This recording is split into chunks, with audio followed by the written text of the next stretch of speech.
Epic itu jadi moto itu culture dan budaya yang saya benar-benar saya pegang dari dulu sampai sekarang. Epic itu singkatan dari excellent, persistence, inovasi, integrity sama customer centric. Ya saya baru buka 3-4 bulan lah langsung kena pandemi, tutup. Itu meledak gila-gilaan di situ. Itu nggak sampai setahun juga udah balik modal. Sekarang Black Hole ada 5 ya. Lagi bangun yang ke-6 sekarang di SCBD. Questwar tuh nggak pernah gagal ya? Tadi kan saya bilang kan, kalau kita bukan bisnis yang kita suka setelah sukses, jangan sebelumnya. Jadi orang lain pernah, wah lu gila lu, kok berani? Ya saya yakin aja, pandemi ini mau sampai kapan sih? Pasti suatu saat akan selesai. Saya pengennya selesai pandemi, outlet saya udah selesai buka. Kalau Black Hole ini, ceritanya itu yang tadi saya bilang Don, bahwa saya nggak berpikir cari duit di Black Hole awalnya. Tadi, begitu saya udah sukses di karir saya, baru saya pengen buka bisnis yang saya suka. Tadi kan saya bilang kan, kalau kita bukan bisnis yang kita suka setelah sukses, jangan sebelumnya. Kebetulan kalau bisnis yang disukain dapat duit ya bagus. Gitu. Nah baru saya cari yang saya suka. Jadi saya udah pernah bikin restoran lah. Saya tahu seberapa sulitnya bisnis F&B. Betul. Bisnis F&B itu mungkin dari 10 mungkin cuman 1 yang Satu ini ya bro. 9 itu gagal semua. Setuju. Sulit sekali bisnis F&B itu. Lebih sulit dari bangun perusahaan chemical saya. Betul. Nah jadi pada waktu itu saya sama teman-teman kita sering hangout ke Senopati apa semua segala macam. Saya lagi berpikir kita ada ruko, kita buka sendiri yuk. Oh itu ruko sendiri? Iya awalnya kita buka sendiri aja yuk. Maksudnya kita pengen buka sesuai dengan apa yang kita mau gitu tempatnya. Misalkan dulu kan gue buka pertama kali Black Hole kan di Peak ya. Di Peak itu gak ada yang bagus. Gak ada yang bagus bener-bener ya bar-bar gak ada yang bagus lah gitu. Akhirnya kita pengen buka yang kita mau. Tapi gak ada pengalaman. Gak ada pengalaman sama sekali di dunia itu.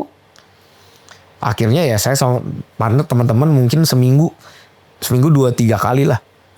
Keliling semua klub bar yang ada di Jakarta. Kita saya pelajari satu persatu. Oh ini kenapa dia buat rame, kelebihannya apa, kekurangannya apa. Dia biasalah kita analisis dulu kan. Oh ini kelebihannya apa, kekurangannya apa dan sebagainya saya pelajari. Terus saya kebetulan ada temen juga di salah satu punya di hiburan malam juga yang mungkin terbesar sekarang di HWG Group. Saya ngobrol juga sama dia. Awalnya saya mau partneran sama dia. Pengen buka di Bali dulu.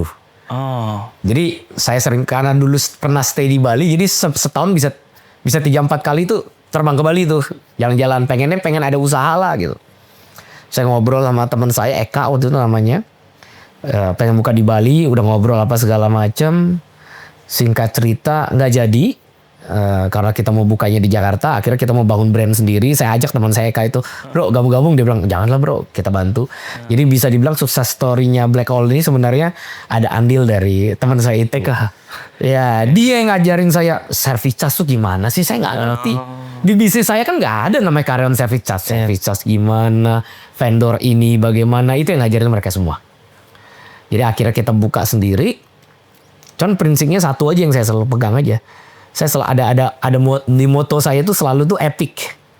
Epic itu jadi moto itu culture dan budaya yang saya benar-benar saya pegang dari dulu sampai sekarang. Epic itu singkatan dari excellent, persistence, inovasi, integrity sama customer centric. Jadi 5 itu. Jadi prinsip dasarnya Black Hole itu saya ambil dari 5 itu. Harus excellent. Excellent itu apa? Bagi saya excellent itu memberikan lebih dari apa yang orang ekspektasikan gitu. Misalnya orang ekspektasikan A, saya kasih dia lebih. Jadi di Black Hole ya begitu intinya. Dulu zamannya belum ada di Peak itu Black Hole pakai LED. Kita udah pakai LED. Nggak ada pakai lighting, kita udah pakai lighting. Jadi prinsip Epic itu kita terapin di Black Hole itu. Join-join sama teman-teman, buka, langsung meledak waktu itu. Langsung meledak. Kaget juga, wah lumayan juga bisa cari duit dari sini. Modal pertamanya berapa kok? Black Hole itu 10M lah dulu. 10M. Nah, 10M ya dulu. Bikin yang di Peak itu? Bukan, dulu Black Hole tuh bukan yang Peak yang lu dateng, Ton. Dulu sebelumnya di Ruko. 3 ruko gitu. Nah dari situ buka, meledak, habis itu kena pandemi. Nah pada saat pandemi ini orang semua kan takut kan. Iya. Pandemi ini mau sampai berapa lama nih pandemi dan sebagainya. Saya baru buka 3-4 bulan lah langsung kena pandemi tutup. Tapi Tapi tahun berapa sih buka? 2019 berarti? ya 3-4 bulan sebelum pandemi itu bulan apa tuh? 2020 berarti ya? Awal ya? awal. Oh. Nah di situ pada saat pandemi saya justru bangun gede yang di peak yang lu datang itu Tan. Jadi orang lain pernah wah lu gila lu kok berani. Ya saya yakin aja. Pandemi ini mau sampai kapan sih? Pasti suatu saat akan selesai. Saya pengennya selesai pandemi outlet saya udah selesai buka. Jadi saya buka investasi itu lumayan gede. Kalau di situ udah mungkin 60 sampai 70 M lah. 60 sampai 70 Langsung. M. Nah, cuman kan gini, kita dan partner buka Black Hole itu semua nggak ada yang itu bukan main bisnisnya. Jadi kita orang tuh semua sudah sukses sebelumnya di bidangnya masing-masing. Jadi yang itu kita sukses di yang pertama, yang modal kecil-kecilan. Akhirnya kita sepakat teman-teman, gimana nih kita? Oke, sikat ya kita gedein nih ya. Baru kita sepakat, oke kita gedein, baru invest gede-gedean di situ. Tapi waktu yang pertama itu 3 bulan itu udah balik modal atau Akhirnya balik modal. akhirnya baru Jadi pada saat baru 3-4 bulan tutup, belum balik modal. betul. Habis itu kan bisa buka lagi dengan PSBB, aturan apa semua segala macam kan. Nah disitulah kita balik modal. Nggak sampai setahun. Gak sampai setahun. Nggak sampai setahun. Kenapa masih pandemi? Iya. Nah setelah outlet baru buka yang lebih gede, investasi jauh lebih gede. Nah di situ juga itu baru Black Hole punya nama besarnya di situ. Itu meledak gila-gilaan di situ. Itu nggak sampai setahun juga udah balik modal. Itu setahun juga udah langsung balik modal. Nggak sampai setahun udah balik modal. Wah. Nah dari situ baru kita ngembangin lah. Sekarang Black Hole ada 5 ya. Lagi bangun yang ke-6 sekarang di SCBD. Wah. Ya, gede flagshipnya kita di SCBD. Gede. Kapasitasnya gede, investasinya mungkin bisa 4 kali lipat, 5 kali lipat lebih gede juga. Luar biasa. Nah, itu bisnis sama teman-teman. Akhirnya karena saya mulai dari satu Black Hole bisnis sama teman-teman, akhirnya berkembang lah. Coach Far tuh gak pernah gagal ya? Iya, dulu bokap pernah ngomong sama gue begini. Kalau orang belum pernah bangkrut atau belum pernah jatuh, itu belum pengalaman berarti. Bokap pernah ngomong gitu. Dan itu terngiang-niang gue sampai cukup mengganggu pemikiran gue nih. Karena dulu bokap ngomong, siapa konglomerat yang gak pernah jatuh? Iya, pasti hidupnya pernah jatuh dulu, baru dia bangkit lagi. Nah, dari semenjak itu Ton, itu lucu. Jadi kalau misalnya teman ada cerita nih. Teman ada cerita misalnya, oh si A bangkrut, gue minta kenalin. Terus gue teman misalnya bokap gue, misalnya saudara gue ada yang jatuh, bangkrut. Gue minta kenalin. Gue pengen ngobrol. Kenapa? Gue pengen ngobrol aja. Kenapa? Gue salahnya di mana? Dulu sih awal-awal. Awal-awal pas lagi yang saya bilang bisnis masih baru-baru mulai berkembang. Saya pengen ngajak ngobrol sama dia. Oh karena ini. Saya pelajarin bokap gue juga kan bisnis up and down terus. Up and down terus. Gue pelajari kenapa gitu loh. Bokap gue bangkrut terus. Jadi gue ngerti. Makanya gue harus ngerti namanya manajemen. Gue ngerti harus namanya audit. Gue harus ngerti accounting. Bagaimana caranya bisa ngelola uang dengan benar. Nah itu yang gak dimilikin dulu sama bokap gue. Iya. Jadi kalau ditanya misalnya uang bokap gue dulu. Uang perusahaan sama uang pribadi masih nyampur. Iya. Gak ada tuh yang namanya accounting. Mana ngerti dia namanya income control, cost control apa segala macam. Itulah yang nggak bisa kontrol. Jadi secara tidak langsung ada fraud di karyawan apa segala macam. Itulah yang buat dia bisnis ini jadinya kolaps. Nah di situ gue pelajarin banget tuh. Ya syukur-syukur ya belum pernah ada yang jatuh lah gitu. Belum pernah. So far seperti itu. Karena gue orangnya termasuk safety player tapi berani juga, Ton. Karena dulu gue pernah datang sebuah seminar. Gue ingat sampai sekarang dia ngomong begini Ton. Bisnis itu kan lo harus berani, tapi beraninya harus terukur. Nah berani terukur gimana? Orang lain ngeliat gue orangnya berani banget. Gila lu eksekusi bisnis yang bukan bidang lu dieksekusi. Iya. Tapi gue bilang sama temen gue lu salah. Gue berani karena gue udah tahu. Kok lu nggak tahu, mungkin lu nggak berani. Gue udah tahu, makanya gue berani. Jadi gue denger seminar tuh ngomong begini. Dia kasih ilustrasi gini. Misalnya kita ada di suatu tempat A mau ke tempat B. Di tengah ini ada anjing. Anjing ini galak gitu. Nah, ada beberapa pengusaha ini sebuah jernih lah. Kalau lu berhasil ke B, berarti lu sukses. Tapi kalau lu bisa bangkrut, kalau lu digigit sama nih anjing. Kan gambling dong. Iya. Iya kan? Kalau saya jalan nanti saya digigit, saya bangkrut. Tapi kalau saya nggak jalan ke Sampai. sisi sebelah, saya nggak sukses. Akhirnya gimana? Gitu. Nah, lu harus berani jalan. Tapi harus terukur. Lu harus pelajari. Ini anjing ini sukanya apa? Lu udah persiapan lu bawa makanan. Lu udah persiapan, lu cek dulu. Orang kasih lewat dulu, gigit nggak? Kalau lu udah tahu betul anjing ini pas lagi tidur, kapan dia lagi galak, anjing ini sukanya apa dan sebagainya, baru lu harus berani jalan. Nah, kebanyakan orang sudah mempelajari anjing ini seperti apa, tetap takut jalan. Iya. Itu biasanya. Iya. Kurang lebih gitu harus. Kalau misalkan dari black hole itu kok, waktu pertama kali kan invest 10M, itu tiba-tiba udah pandemi. Terus tiba-tiba beralih lagi cari yang 60M. Ini orang-orang teman-temannya itu kenapa nggak takut juga? Terus apa yang dilihat tuh sebenarnya kok? Gini, pertama kita buka bisnis ini, kita nggak berencana cari duit. Oke. Kan kembali lagi gue bilang bahwa kita pada saat bangun bisnis ini, Udah besar. ini partner-partner gue ini orang-orang sukses semua. Oh. Di bidangnya masing-masing. Gitu. Jadi nggak ada yang berpikir gue mau cari duit. Ya gue seneng, gue pengen punya tempat. Begitu, itu pertama. Walaupun teman-teman gue itu bukan sukses dalam arti pewaris ya. Dia perintis juga semua teman-teman gue tahu betul. Menjadi orang-orang yang sukses gitu loh. Nah jadi pertama kita nggak cari duit awalnya. Kita mau cari buat yang bagus udah begitu toh. Terus yang kedua ya teman-teman gue udah sukses semua. Jadi bukannya kita semua nggak all in di situ. Bisa paham ya Ton ya. Jadi ya kita begitu sukses yang pertama 10M itu kan bagian dari kehati-hatian saya. Iya. Jangan buat langsung gede. Ada ruko udah pakai ruko sendiri dulu. Kebayang ya? Iya. Berhasil. Ternyata bisnis ini berhasil. Oke, dengan kapasitas yang kecil. Kalau kita gedein saya yakin lebih gede lagi. Nah, cuman memang dulu gamblingnya itu adalah saya bangun itu pada saat pandemi. Iya. Yang dimana orang mungkin stop. Orang, waduh, pandemi sampai kapan? Tapi saya yakin. Karena berdasarkan dulu pandemi dulu, akhirnya sekarang baik-baik aja kok.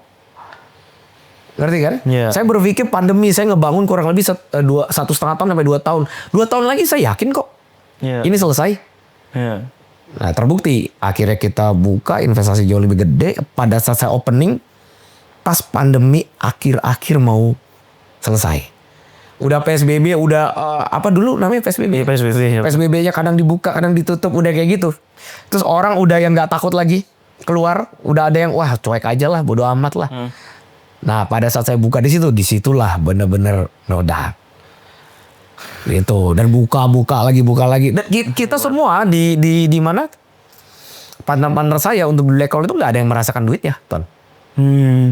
Jadi karena kan digulung terus, malah kita nombok terus. Investasi berapa besar black hole? Iya. Terus kita buka bisnis lain lagi, ada properti, ada apa, lu kan sempat kita ada ngobrolin tentang Bali juga. Iya.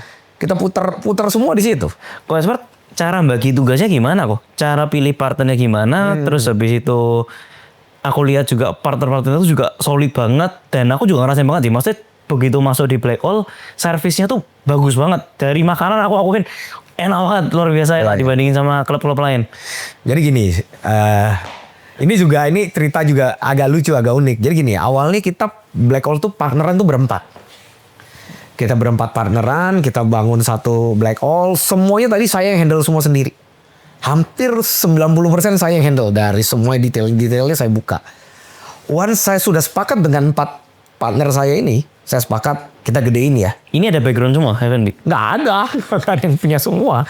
Orang ini satu main di tambang, yang satu main di showroom mobil, lumayan cukup gede lah gitu. Dan sebagainya, saya di chemical atau ini benar-benar totally berbeda.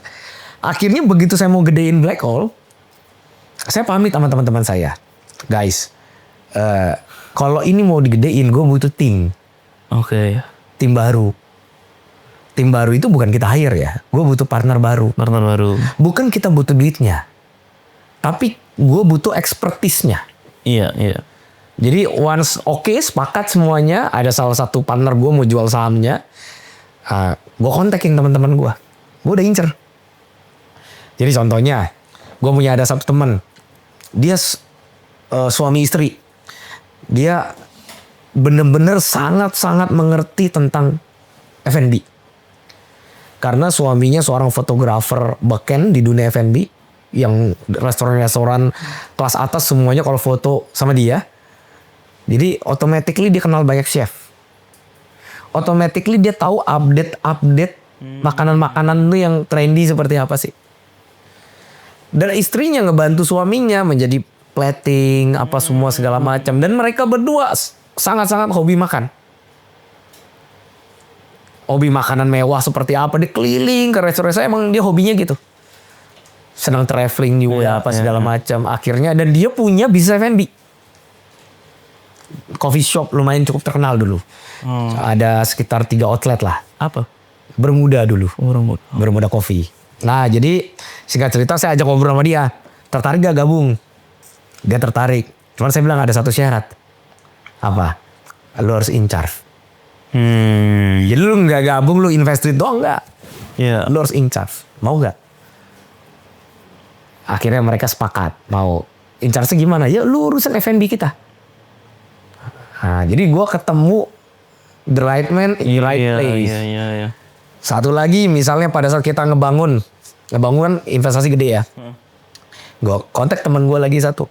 Dia kontraktor. Kontraktor interior, konstruksi dan semuanya lah. Bisnisnya gede di dunia itu.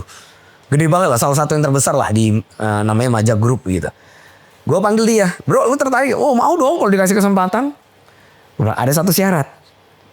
Fokus di konstruksi. Lu in charge. Gue bilang mau nggak?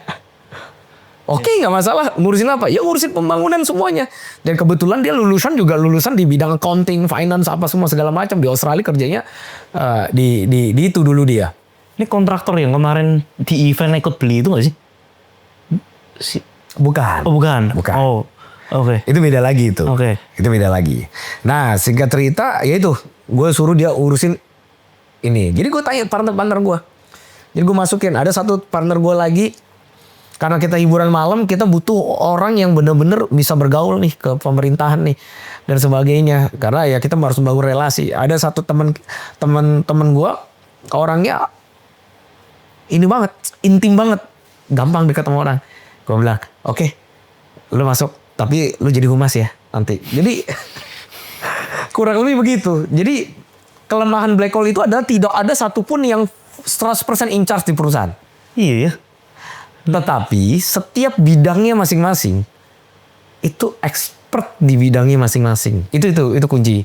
Iya. Kayak misalnya dulu pas saat kita bangun black hole semua supplier pada bilang sama saya, kan kita mau buka siang. Jadi gue mau buka resto tapi klub juga. Iya. Semua bilang sama gue gini, Aneh. bos, nggak ada yang jalan bos. Iya aneh banget. Lu harus pilih salah satu. Lu mau klubnya hiburan malamnya atau lu mau restonya? Iya. Dalam hati gue, ya kan gue punya expertise semuanya. Gue mau jadi satu-satunya tempat yang restonya jalan, klubnya juga jalan. Nah kuncinya juga ada di desainnya juga. Kalau lu perhatiin desain kita. Jadi klub cocok, jadi fine dining juga cocok. Iya bener. Gitu. Kuncinya juga di desain. Tapi luar biasa loh, Pak. Waktu kemarin aku diajak pertama kali ketemu sama Ko Edward itu juga datang ke sana pagi-pagi. Terus aku bilang, kok pagi-pagi udah rame ya? Ngapain orang-orang datang ke sini? Ternyata ada event Halloween, terus habis itu ada mama yang sama bocil-bocilnya datang ke sana. Bilang, gila ya, ini klub hebat juga ya. Pagi pun bisa dibikin rame gitu sama si Breakfast. Ya. Itu yang jadi uniknya kita tuh seperti itu. Karena makanan kita tuh benar-benar proper dining. Iya benar. Benar-benar proper dining. Kita punya CK, kita punya peralatan kitchen, apa semuanya benar-benar proper dining. Cuman memang ya rumit. Iya. Rumit, cukup rumit lah gitu. Dan cepet lagi keluarnya. Iya, cukup rumit lah di situ. Jadi satu-satunya hiburan malam yang siangnya rame juga. Kita buat acara family. Jadi gini, malam kita party, besoknya bawa keluarga. Bawa nyokap. Kalau misal lu datang di hari Minggu Ton, itu anak kecil banyak banget. Kita buat activity, buat anak-anak apa semua segala macem. Kita inovasi terus gitu di situ. Jadi ya jadi Black Hole ini terkenal bukan di klubnya aja. Di anak muda, orang tua, anak kecil. Jadi semua yang datang. Jadi satu tempat. Jadi contohnya gini, bulan puasa. Kalau di klub, kalau murni klub tutup dia. Karena nggak boleh buka. Contohnya di beberapa tempat ya, ada bulan puasa yang harus kita tutup. Akhirnya bulan itu pasti raportnya merah. Semua hiburan malam. Oke. Kalau kita raport kita tetap hijau. Karena hiburan malamnya tutup, tapi lunch sama dining kita sama private room kita rame. Masih ada. Iya. Itu yang membuat kita oke juga. Jadi satu tempat, sewanya sama, semuanya sama, tapi bisa dimanfaatkan untuk semuanya. Lanjut habis itu pergi ke bikin lagi Murino Group itu. Ya di situ kita bikin satu holding company Murino Group. Di dalamnya itu kita punya perencanaan itu ya kalau F&B sudah berjalan kita nggak akan masuk ke dunia F&B lain lagi di luar Black Hole. Terus kita main di properti. Kenapa kok? Kenapa? Ini menarik ya. Kenapa kok masuk tiba-tiba ke properti dari Bali gitu? Temen lu, si Joni. Si Joni itu kan udah main properti di Bali udah lama. Iya. Ya kita juga ada ikut lah. Kita ada ikut, cuman masih skala kecil-kecil lah. Kembali lagi kita beli untuk, kita bangun, jual, untung. Tapi masih skala kecil. Nah singkat cerita saya ngeliatnya, wah ini boleh juga nih. Akhirnya saya sepakat kita gedein. Baru kita investasi, jumlahnya pun nggak kecil, gede sekali. Kita beli land bank di Bali apa semua segala macam. Baru kita bentuk tim. Kita udah cari kantor, kita bentuk tim, kita hijack marketing director sini sana, branding apa segala macam. Jadi timnya udah komplit. Sampai project manager, kontraktor apa semua segala macam itu kita ada hire sendiri di tim internal kita. Wow. Kurang lebih begitu. Akhirnya kita gedein. Nah, kita deis ya project pertama kita. Gila itu sih eksekusinya luar biasa sih kok. Luar biasa. Itu pertama kali kita main properti. Gila sih. Gila. Itu ya kita pelajarin dulu. Dulu pas mau saya akhirnya menetapkan as a group masuk ke properti. Saya di Bali itu keliling ke semua perusahaan properti.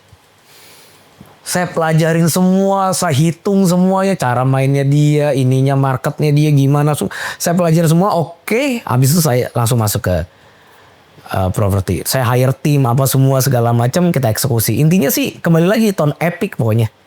Project kita ya ada di epicnya itu, ada excellentnya, persistentnya, inovasinya. Itu jadi sebuah produk gitu. Dan bener-bener kaget sih saya. Dalam 2 minggu total sales itu 220 M. Gila. Gue juga kayak, wah buset. Itu aku bisa bilang ya, waktu setelah ke eventnya Poet Part itu, malamnya tuh aku langsung aja semua tim, ayo kita meeting bareng-bareng. Ini gila, presentasinya tuh luar biasa. Mulai dari masuk, suasananya udah bagus banget. Tiba-tiba meetingnya di Black Hole semua. Audiensnya tuh dari prepare semua orang-orang yang benar-benar berkualitas semua dan mampu untuk beli semua. Jadi nggak main-main itu, begitu presentasi, gambarnya bagus banget, detail presentasinya bagus banget, closing sampai kayak bikin semua ketika ada slot semua tepuk tangan, kasih lagu itu gila banget. Eksekusinya sih gila banget tuh. Iya. Itu siapa kok ya maksudnya orang? Jadi kita yang in charge itu, yang tadi tim-tim tadi itu. Sama tentunya kita ada ambil dari salah satu company lumayan cukup beken di Bali sebagai marketing sales director di tempat kita. Kita ada hire mereka juga. Jadi ya itulah kita gondok apa semua caranya gimana dan sebagainya, strateginya gimana dan sebagainya. Akhirnya ya itu benar-benar kaget, dan itu setelah kita jual itu sampai kita stop loh Ton. Saya bilang udah stop, saya pengen cari market yang dari luar. Iya benar. Jadi saya nggak jual lagi, saya stop, langsung buat kantor di Bali. Saya baru pulang dari Bali untuk persiapan launching di Bali. Project berikutnya? Enggak, project yang ini. Oh yang ini. Jadi udah sekitar 65% sold, saya stop. Saya nggak boleh jual lagi, langsung pindah. Pindah ke Bali, saya cari yang benar-benar market yang bukan. Kalau itu kan market Jakarta. Iya benar. Iya, saya pengen ada lihat lagi. Ada bulenya lah, ada negara ini saya mau buka market di berbagai dan memberi kesempatan agent-agent yang di Bali juga untuk jualan kita punya barang. Jadi Nanti next project kita kan jauh lebih besar. Betul. Hampir 4 hektar. Nah jadi kita pengen membangun relasi lah di Bali juga gitu. Iya. Ternyata main properti di Bali enak kan. Iya. Bener enak. Kalau menurut gue invest ya. Iya. Semenjak gue tahu di Bali, gue nyesel invest di Jakarta lah. Setuju. Gue mendingan invest di Bali. Jauh gue hitung semua capital gainnya jauh lebih tinggi. Kalau kita sewain jauh lebih tinggi. Jauh lebih tinggi. Terus sekarang kita lagi pelajarin juga. Kita ada satu land bank di daerah Berawa. Saya ngobrol banyak orang lah. Yang di Bali ini sekarang kekurangan untuk office.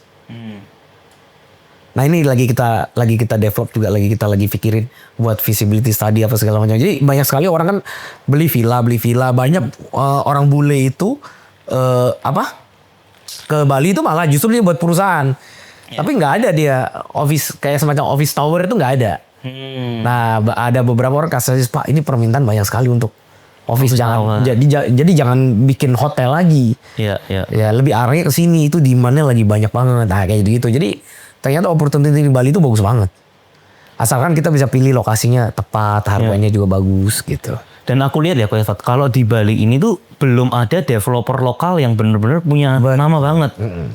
Itu aneh sih karena kalau misalnya kita di Jakarta, Surabaya, Jogja selalu ada developer yang gede-gede yang kayak Ciputranya, Summarecon-nya. Hanya Bali loh yang mereka itu betul nggak terlalu gimana gitu. Ya, tapi Ciputra baru mau masuk Bali nih. Kan dia udah masuk kan? Udah masuk. Terus Gajah Tunggal juga mau masuk Bali gede. 500 hektar di Serangan. Baru mungkin developer gede baru mulai melek lah gitu. Udah Bali tuh menarik sekali, bagus banget. Sekarang market lokal lagi lesu banget. Betul. Tapi kalau di sana kita bicara dunia udah. Betul, setuju banget. Iya kan? Pada saat saya jualan ngobrol sama teman gitu, saya gampang cari marketnya. Cari teman investor yang dia itu suka passive income. Dia beli ruko di PIK, beli apartemen, beli apa untuk disewain. Begitu ketemu saya jelasin. Oke, lu beli ruko berapa? 8M, 9M. Kita kontrakin berapa? Per tahun 200 juta. Per bulan cuman sekitar 18 juta. Oke, sekarang lu kalau beli villa di Bali sama 8M juga minimal lu dapat 60 juta per bulan. Per tahun sekian, lu hitung aja. Begitu orang melek begitu pasti beli. Betul. Pasti beli. Orang lu begitu. Kok itu yang menarik gini, aku selalu bilang sama teman-temanku, Bali ini tuh sebenarnya menarik banget dan semua orang tuh tahu Bali itu menarik. Tapi nggak semua orang mau loh capek-capek dari Jakarta sampai ke Bali loh. Itu yang aku lihat ya, maksudnya yang hebat dari timnya Blackwall ini tuh mau capek. Luar biasa sih, maksudnya si Ko Joni itu bahkan setiap minggu datang ke Bali. Dan nggak kan properti ini ya kayak gitu-gitu aja. Dan banyak orang Jakarta tuh yang pintar, punya duit, tapi nggak mau repot lagi lah. Maksudnya buat apa sampai... Kalau menurut gua repotnya itu karena worth it. Karena pertama capital gainnya bagus, marketnya bagus. Jadi bukan market orang Indonesia aja. Secara investasi untuk investor pun menguntungkan. Ya kan orang dulu rame di Dubai. Sekarang Dubai udah terlalu kecil dia punya ROI-nya. Bali masih lebih bagus gitu kan. Terus misal contoh begini, kalau kita bangun developer perumahan di PIK atau di Jakarta, setelah kita jual udah selesai. Kita nggak dapat income lagi.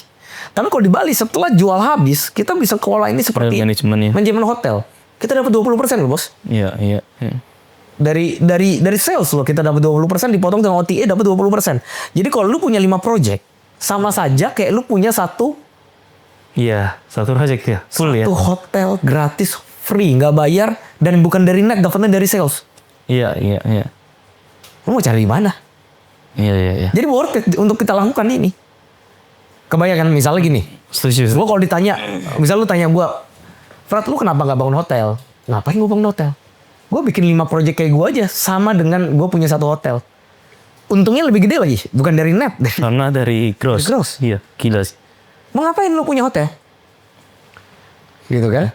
Kita punya 5 project, berarti gini, kalau misalnya 20% dari gross berarti setara dengan 50%-nya. Jadi lu setara dengan, begitu lu punya 5, lu setara dengan punya 2 hotel gross profit tanpa investasi uang lu ketahan.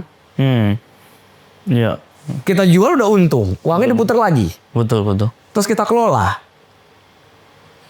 Kita punya 3 project sama dengan kita punya 1 hotel. Udah free punya kita. Bener. Gitu. Jadi buat apa? Kalau kok Edward sendiri sekarang bagi waktunya gimana kok? Dari semua bisnisnya itu berapa persen di Black Hole-nya, berapa persen di Murino, berapa persen di... Kalau chemical saya biasanya saya kalau bangun pagi ini rutinitas ya. Saya bangun pagi yang saya buka pertama saham dulu. Oh, ada main Ada juga. Jadi jam 7 saya buka. Saya mulai saham US ini? bukan saham Indonesia. Jadi saya ngeliat dulu kira-kira gue mau pasang buy di mana atau ini di mana, baca berita apa semua segala macam. Teman-teman di grup-grup semuanya ngobrol-ngobrol semuanya kira-kira oke, sampai jam 9 setengah 10 lah. Setelah masang terus ngurusin yang pagi pasti ngurusin yang chemical dulu.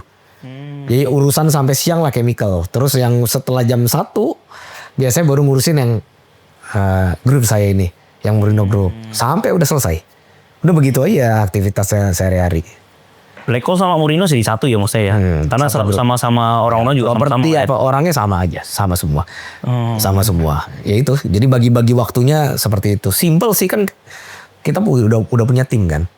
Udah manajemen, jadi tim kita udah komplit. Jadi holding kita itu udah kuat. Tim accounting udah kuat banget. Tim audit udah kuat banget.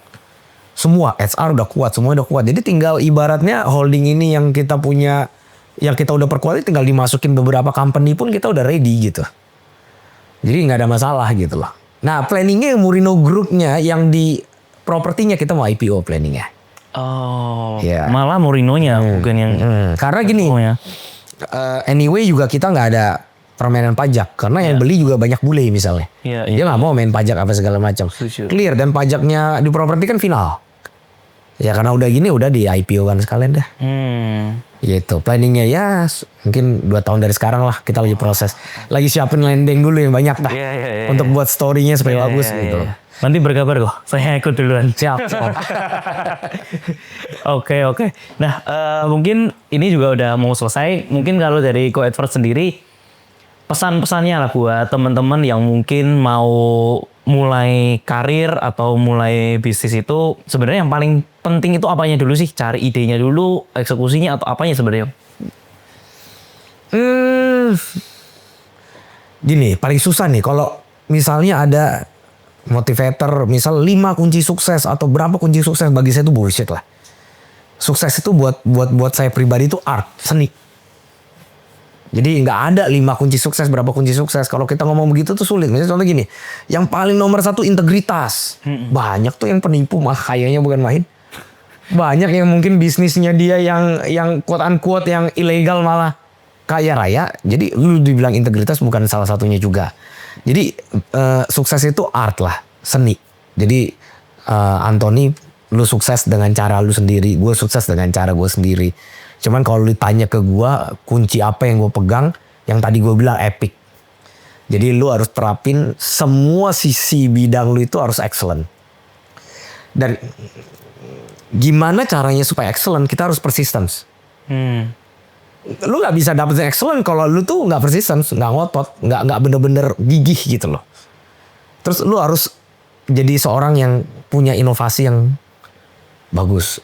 Yang lu tau lah, Black Hole kan penuh dengan inovasi. Iya. Di properti gue juga penuh dengan inovasi. Betul. Terus integrity, lu harus jujur jadi lu bisa dipercaya. Yang terakhir itu ya customer centric, bro. Jadi gue di dalam bisnis gue tuh selalu kalau meeting tuh, oke, customer centricnya apa? Jadi apa yang lu buat ini fungsinya apa buat customer? Keuntungannya apa buat customer? Dari sisi pandang customer tuh gimana itu? Terus udah excellent belum? Yang lain gimana? Lu bandingin belum? Kita kelebihan kita apa? Excellentnya kita apa? Nah biasanya untuk excellent tuh, Pak nggak bisa Pak, ininya nggak bisa. Lu harus persistence. Oke, inovasi yang lu taruh di setiap kebijakan yang lu ambil tuh apa? Itu aja sih kalau menurut gua simple sih. Sisanya ya masing-masing lah, masing-masing punya Garis tangan lah. ya, ada hoki, ada luck juga, itu penting juga luck itu. Tapi kadang-kadang luck itu bukan karena dia murni luck ya. Kadang-kadang luck itu kita bisa ciptakan environment kita menjadi kita luck. Contohnya kayak yang membuat yang yang temen gue yang ngegolin gue bisnis chemical yang mendapatkan izin yang which is itu izin sulit banget. Bisa dikatakan kok gue bisa punya temen dia kan luck kan. Kok temen gue bisa menjadi orang yang berkuasa waktu itu kan luck kan. Tapi di satu sisi sebenarnya nggak begitu juga. Di satu sisi itu sebenarnya dulu tuh waktu gue belum jadi apa-apa, gue merasa gue mau main golf nih, gue latihan golf. Gue nggak tahu, gue merasa nanti ini olahraga nih gue butuh. Gitu. Iya. Jadi gue sengaja latihan golf, gue beli stick, bayar pelatih apa segala macam, gue latihan golf. Jadi terus akhirnya itu membuka pulang gue mengenal sama si ini orang. Oke. Nah dari itu kadang-kadang ya luck itu bisa kita ciptakan walaupun butuh something lagi. Jalan Tuhan mau kita buat meledak. Itu aja lah sih. Terus hidup harus balance ya. Temen harus banyak. Iya. Pergaulan lu nggak boleh lu kerja lu jadi nerd. Nggak punya teman itu juga nggak boleh. Lu bersosialisasi, lu buka mata semuanya. Ya itu kalau dari gua epic lah yang harus benar-benar diterapin. Dalam bisnis apapun lu kalau nerapin epic, bisnis apapun pasti berhasil, nggak mungkin nggak berhasil. Orang lu udah lebih dari yang lainnya, lu udah excellent. Semua kompetitor A, B, C, D. Kita A, B, C, D, E, F, G. Iya. Komputer harganya segini. Kita harganya sama, tapi A, B, C, D, E. Iya. Ya kan? Kompetitor mungkin sedikit kena tantangan menyerah. Kita persistence. Komputer nggak memikirkan customer apa sih yang dimaunya. Kita pikirkan customer apa yang dimaunya. Jadi itu aja udah pasti beres. Coedfart ini kalau misalkan ngelihat ya, mau dibawa kemana sih sebenarnya? Perusahaan-perusahaan Coedfart itu mau sejauh mana? Wah, gua nggak mikirin itu ya. Gua nggak mikirin itu sih jujur ya. Pokoknya intinya, gua nggak pernah istirahat gitu intinya. Jadi udah capai ini, gue mau ya ini. Udah capai ini, gue capai. Tapi ya gue juga nggak muluk-muluk yang mau jadi apa. Udah jalanin aja lah. Tapi kalau gue udah capai, gue pasti naik nanti, naik level. Nanti gue udah capai ini, gue mau yang ini gitu. Itu naruli lah. Ya itulah kurang lebih begitulah. Kalau orang nggak punya seperti itu ya nggak sukses bos. Iya. Ya kan semua konglomerat itu gila lo kerjanya lo. Iya benar. Gue punya temen jadi sekretaris ada salah satu orang konglomerat Indonesia. Dia cerita sekretarisnya ada 3 bos. Dia cuma bagian dari shiftnya aja. Dan dari sini pindah sini sini. Gila dalam hati gue.